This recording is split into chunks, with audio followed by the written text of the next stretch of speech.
E com a volta da nova animação de X-Men aí, muita coisa que era bastante discutida antigamente voltou a ser discutida. Como, por exemplo, quem é o Adversary? Esse vilão que apareceu aí na saga de Vida e Morte da Tempestade e que para o roteiro dessa história ele é muito importante, mas afinal ele é um manipulador da realidade, ele mexe aí com o psíquico das pessoas. Qual é o poder dessa entidade? Quais são os seus limites? Quem é ele? Continua aqui porque eu vou explicar tudo para vocês.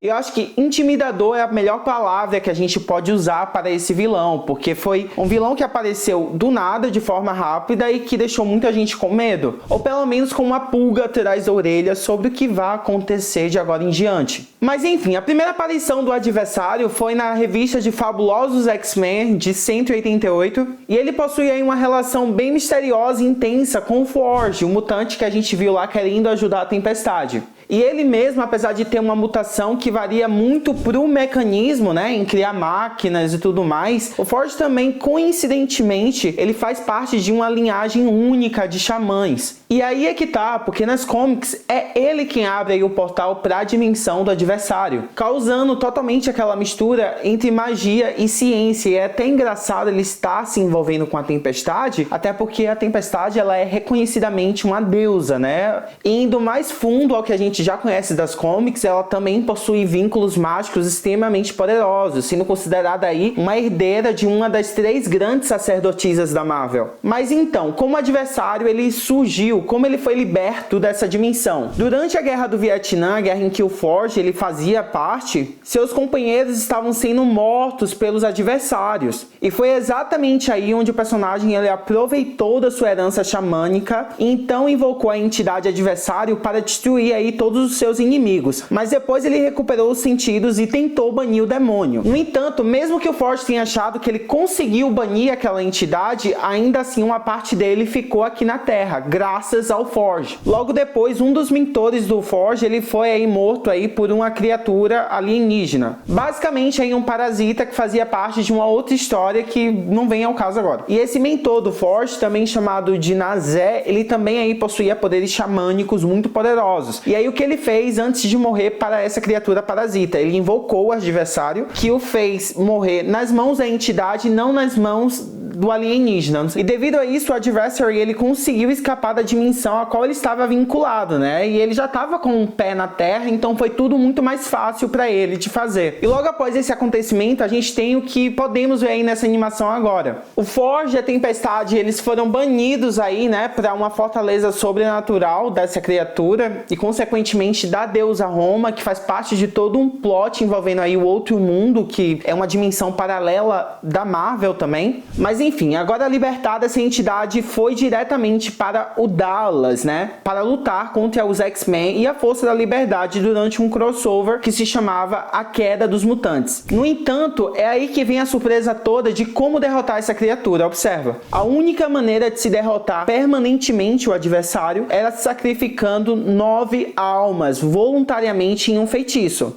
E aí o que aconteceu? Os X-Men eles iriam sacrificar pessoas inocentes? Obviamente não, né? Eles acabaram se abdicando da própria vida para salvar várias pessoas na cidade de Dallas, pessoas essas que odiavam eles. E aí os X-Men eles concordaram e o Forge acabou lançando lá o feitiço xamânico para derrotar essa criatura. Mas enfim, eles sacrificaram e morreram no final? Morrer, ninguém morre no universo Marvel, né? O que aconteceu foi, essa deusa Roma, que faz parte do plot aí do outro mundo, ela acabou ressuscitando todos eles, e porém mesmo assim eles ocultaram do mundo o fato de todos ainda estarem vivos, como uma estratégia mesmo de combate. E essa ideia veio justamente da Tempestade. Mas então, esse inimigo ele ficou lá banido por muito tempo? Não ficou banido por muito tempo, porque em uma outra saga da X-Factor, ele retornou novamente à Terra, mas com um corpo físico, e foi novamente banido pelo Forge com a ajuda da X-Factor, que é meio aí uma equipe de investigação sobrenatural e não sobrenatural dos X-Men. Logo depois disso, a gente tem pequenas aparições desse personagem. Aparições essas que, tipo, não são tão relevantes para a história, né? Até porque ele está banido. mas que nos traz aí um contexto sobre o real potencial aí do mutante Forge, né? Inclusive, antes mesmo de assistir essa animação, eu tinha esquecido que o Forge, ele era um xamã também. E pra quem acompanha as comics, vai saber do que eu tô falando. Eles não trabalham tanto essa área do personagem, o que seria interessante da gente de ver. Quais são os poderes em combate do adversário e o que ele pode fazer aí aos seus inimigos. Ele é considerado virtualmente invulnerável a qualquer coisa, exceto a magia ou a um ferro muito poderoso, tipo um adamantio. Além disso, essa entidade ela pode também sair de diferentes planos de existência e dimensões à vontade. Ele tem poder de distorcer a realidade e também pode invocar aí demônios e outras criaturas sobrenaturais para fazer o que ele queira.